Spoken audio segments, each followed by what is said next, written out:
In this week's Parsha, we have the story how about a month after Yetzias Mitzrayim, the food runs out, the Yidden are complaining to Moshe and Aaron, why did you take us out of Mitzrayim?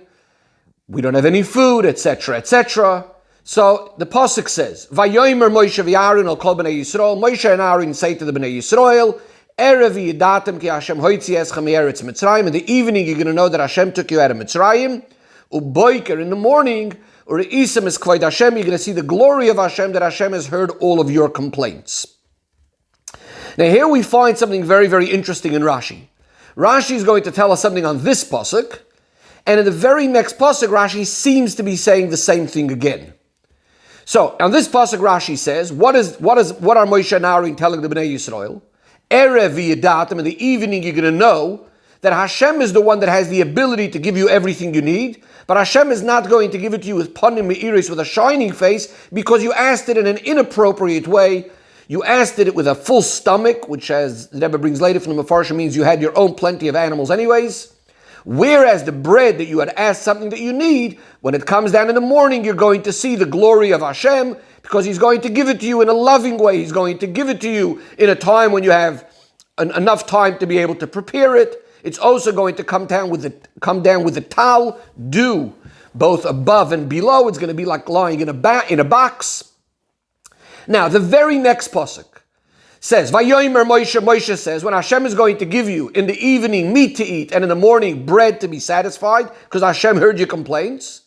So here Rashi says, why is it that the bread is coming in the morning and the meat in the evening? Rashi answers, because the bread they asked in an appropriate way, the meat they asked in an inappropriate way, therefore Hashem is giving it to them also in a time that's inconvenient. Of course, the question is, what is going on over here? Why is Rashi seemingly repeating the same thing twice?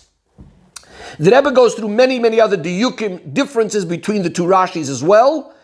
And hopefully, as we'll explain some of the Rebbe's beer, we'll come to understand some of these parts of the Rashi as well. But in order to understand this, the Rebbe first says that we need to understand generally what's going on in the Psukim. Why were these two statements separated in the Psukim as two separate things? That first Moshe and Aaron are saying that in the evening you're going to know that Hashem took you out of Mitzrayim, and in the morning you're going to see the glory of Hashem.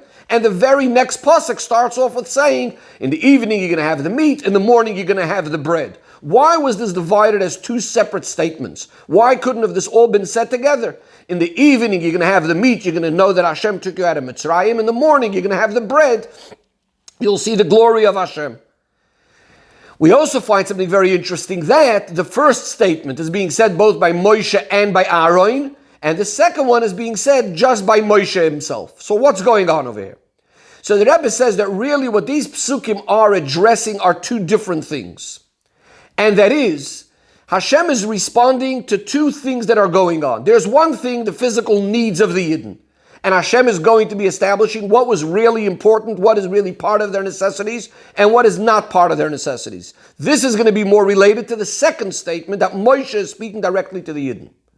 But then there's something more general that needs to be fixed up in regards to the behavior, to the attitude of the Yidden with all of their complaints. There's something clearly here that needs to be fixed up in their spiritual state of affairs.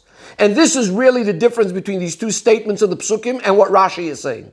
In the first statement, Moshe and Aaron are dealing with the conduct, the behavior of the Yidden. And this is connected to both Moshe and Aaron. They're both the ones that were charged with taking the Yidden out of Mitzrayim and to guide the Yidden. Whereas in the second statement, here we're speaking about the specific needs of the Yidden. The meat in the evening, the bread in the morning, and this is going to be more connected to Moshe Rabbeinu himself, who is the Roya Naaman, the faithful shepherd that takes care of the physical needs of the Yidden. Says the Rebbe, this is why these two statements are not combined together. We don't speak in the first statement about the bread and the meat, because there we're not even speaking yet about the physical needs of the Yidden. We're more trying to give them an attitude, a way of behavior, and telling them how what they were doing was inappropriate. And in order to explain this first statement, what's going on, before dealing with the bread and the meat itself, rather when Moshe and Aaron are saying, then in the evening you're going to know that Hashem took you out of Mitzrayim. In the morning you're going to see the glory of Hashem. Says the Rebbe, what's going on over here is because really within the complaints of the Yidden, we could see two opposites. On the one hand, they're complaining. That obviously shows that there's something wrong going on. On the other hand, the actual fact that they're complaining and demanding their needs from Hashem is showing that they do believe in Hashem. And that's why they need to be asking Hashem for what they need. In accordance to this, there's these two parts of that first statement, which represents these two things of how Hashem is going to deal with the Yidden, and that is as follows. Regarding their complaints that they should have died in Mitzrayim, and they're complaining, why'd you take us out? Comes the first part of the statement, in the evening you're going to know that Hashem took you out of Mitzrayim. In other words, Hashem is showing that He is the one in charge, and that it's not that Moshe and Aaron did it on their own. On the other hand, by the fact that they are saying Hashem should be giving us our food, etc., which is representing their emunah in Hashem, now comes the second part of that statement, or that in the morning, or Isam Skvayt Hashem, you're going to see the glory of Hashem. In other words, Hashem is going to respond to you in a loving way because you place your trust in Him. Says the Rebbe, this is also the meaning of the pasuk when it says, in other words, after it says in the morning you're going to see the glory of Hashem because He heard your complaints. Why is that a reason? Because He heard your complaints, that's why you're going to see His glory? Yes, because the point that's trying to be emphasized is that when they are expressing their emunah, that everything is up to Hashem, as a result of that, Uri'isam es kvoid Hashem, they're going to see the glory of Hashem. Now we can understand also the different aspects of what Rashi is saying. In the first Rashi is trying to explain this point, the connection between that you're going to know that Hashem took you out of Mitzrayim and you're going to see the glory of Hashem is connected to these two attitudes of the Yidden, these two aspects of the Yidden. And how that's also why they're going to get meat in the evening and bread in the morning, of course. But the point being is that as a result of the complaints of the Yidden, that brings the response of the Yadatim, that Hashem has took you out of Mitzrayim, and then they're going to end up getting the meat because it's really representing their complaints. That's why it's not going to be given in a shiny face, with Hashem's shining face. On the other hand, the bread, which more represents something that they need and therefore more represents that they're placing their trust in Hashem, this is why this is connected with the second aspect of Boiker or Isam, that you're going to see the glory of Hashem. Now, in order that we shouldn't seem so surprised that yes, this pasuk is clearly telling us about Hashem's love for the Yidden, this is why Rashi, in that first Rashi, has to explain to us that there's a number of ways how we see this. That in the morning, or you're going to see it because this is the time when there's plenty of time to prepare the food. It's also going to come down with the dew, etc., etc. Says the Rebbe, now we could also understand what Rashi says. In the first Rashi, he just says simply that regarding the meat, he just says they didn't ask it in an appropriate way, and they had a full stomach, etc. Whereas the bread, they asked for something that they need. Rashi is not trying to tell us over here the reason, in other words, the reasons why the bread and the meat are necessary or not necessary. What he's just trying to mainly show is that the point is that generally there was the fact that the Yidden were complaining over here. That's the main point. And then there's also the aspect of the Eibishter is going to respond also to the fact that they place their trust in Him. On the other hand, in the second Rashi, here Rashi is coming to discuss already the needs of the Yidden and the difference between bread and meat. Bread is something that they need, and Rashi explains you can't manage without the bread. Whereas the meat is something that you could manage without, plus they had plenty of animals, etc., etc. And this is why Rashi explains these details in that second Rashi. The Rebbe now moves on to Pnimiyus HaTorah to explain Yeina Shel Torah hinted in this Rashi. And what the Rebbe says is that we know that the difference between bread and meat, the Pnimiyus over here is going to be that the bread refers to Nigla de Torah, whereas the meat, which is referring to the slav, which is extra fatty, shem and oily things generally refer to the inyan of Pnimiyus HaTorah, the secrets of the Torah.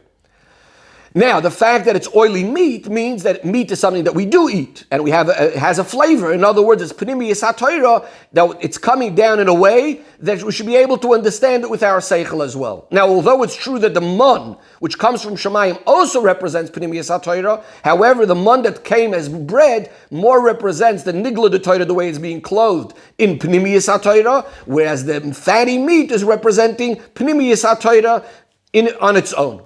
Says the Rebbe, now we can understand the differences between the mun and the slav, and that is that the mun, although it did come down in a certain way, in an unlimited way, that no matter how much you took, you always ended up with the same amount, nevertheless, there was still a specific amount, an oimer legulgoy, that's how much everyone gets, because a nigla de Torah is more limited, whereas Pnimiyus HaTorah is more unlimited, and that's why we don't find a certain limitation of how much slav was able to be available for the Yidden.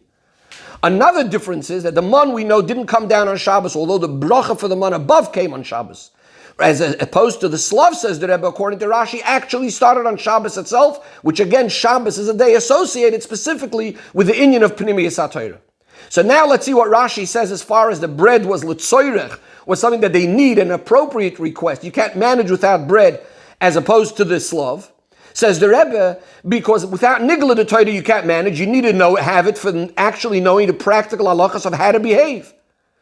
As opposed to the basar, as opposed to the meat, which as we said is representing the Pnimiyas HaTorah, was inappropriate for two reasons.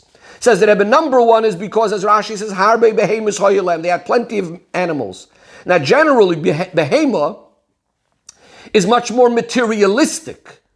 And it represents the idea that they wanted to bring down the inyanim of Pnimiyas HaTorah all the way down into the Nefesh HaBahamis. And this is what they were told, that that's not an appropriate way. What they were given is a bird which is not as materialistic, representing that the Pnimiyas HaTorah is coming down into the Nefesh HaSichlis, into the intellectual soul. Another thing Rashi says, they were able to manage without it, meaning before Matan Torah, before there was the Bitul HaGzeira between Elyonim and Tachtonim, it was impossible that the Pnimiyas HaTorah, as it is on its highest level, should really come down into the lowest level. And this is what means the slav was given not b'panim, it is not with a shining face, meaning the Pnimiyas is not able to shine inside the slav. However, after Matan Torah, of course, once Chassidus is revealed, now is a different situation. Now is a time that every Yid could take the deepest inyanim of Pnimiyas HaTorah into the Chabad of his nefesh. Now, the Rebbe says this explanation that we just said is in accordance to the opinion that says that the slav was actually only before Matan Torah. But the truth of the matter is, from Rashi, it would seem that the slav kept on going even after Matan Torah. So how do we now understand this idea that it was inappropriate at that time, their request, and yet for us it's fine? The inyanim of Pnimiyas HaTorah. So the Rebbe explains that the Yidden on the Darga before Matan Torah were on a level of what's called Re'iyah and Elikos, seeing godliness, like Moshe Rabbeinu himself. And therefore, for them to be able to bring down the inyanim of Pnimiyas HaTorah into Seichel, this is somewhat of a yerida. This was not really appropriate for them. They're on a much, much higher level, and this is actually what it means coming down in a b'shas Torah, in a time that's a bother, in an inconvenient time. In other words, coming down from the level of Re'iyah of Elikus down into a level of Seichel is more of a bother. However, in our generation, asking for this meat, asking for this Pnimiyas HaTorah is, of course, a very, very appropriate thing.